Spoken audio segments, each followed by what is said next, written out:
नमस्कार दोस्तों। आज कहानी का नाम है अपराधी कौन। बनारस में देवस्वामी नाम का एक ब्राह्मण रहता था। उसके हरिदास नाम का पुत्र था। हरिदास की बड़ी सुंदर पत्नी थी।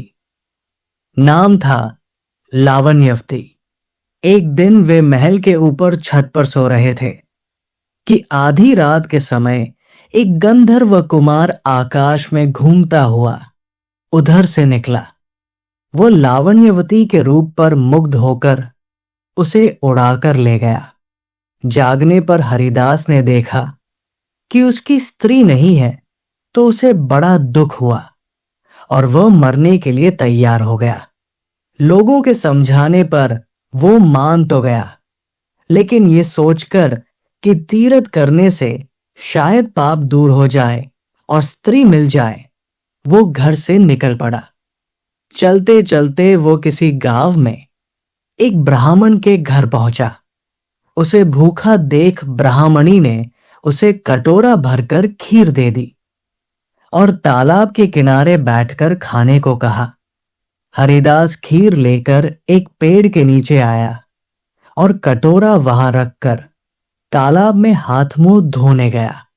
इसी बीच एक बाज किसी सांप को लेकर उसी पेड़ पर आ बैठा और जब वो उसे खाने लगा तो सांप के मुंह से जहर टपक कर कटोरे में गिर गया। हरिदास को कुछ पता नहीं था। वो उस खीर को खा गया। जहर का असर होने पर वो तड़पने लगा और दौड़ा दौड़ा ब्राह्मणी के पास आकर बोला, तूने मुझे जहर दे दिया है। इतना कहने के बाद हरिदास मर गया। पति ने यह देखा तो ब्राह्मणी को ब्रह्मघातिनी कहकर घर से निकाल दिया।